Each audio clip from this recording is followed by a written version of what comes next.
MSP, Agi's Book 4. The Prof's Birthday Ice Cream, Receipt from Peter. Part 10. MSP BOOK for the receipt of the famous ice cream. The celebration for the professor's birthday was held in the glow of soft lamplight and warm conversation. The highlight of the evening, however, wasn't the cake, but a special dessert that took no more than 5 minutes to prepare before heading into the freezer. Peter had been the mastermind behind the recipe.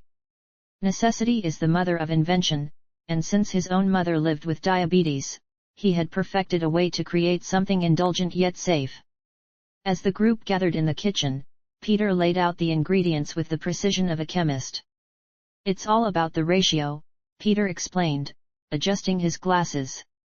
For every guest, he measured out 2 dl of heavy cream and 0.5 dl of milk. First, he worked with the milk, dissolving 3 small sweetener tablets into it, followed by a pinch of cinnamon and a teaspoon of dark cocoa powder. The mixture turned a rich, earthy brown. Then came the secret ingredient. Peter reached for a bottle and poured a small cap full of palinka into the milk base. Just to make sure the ice cream doesn't freeze into a solid block of ice. Peter joked, winking at the group. The professor and Maria, the professor's wife, burst into hearty laughter. "A very scientific solution, Peter," the professor exclaimed, clinking his glass against the counter. "Of course," Peter added with a protective smile, "well, leave the spirits out for the little girls." He was already thinking ahead to Whit Monday, imagining how they would serve this same cinnamon chocolate treat to AGI's friends during the Pentecost holidays. Once the seasoned milk was blended into the whipped cream, the mixture was whisked together and tucked away in the freezer.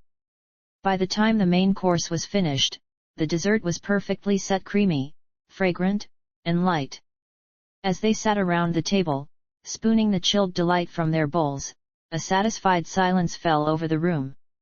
The professor took a bite, the hint of cinnamon dancing on his tongue, and nodded toward Peter. It was, they all agreed, the perfect end to a perfect birthday.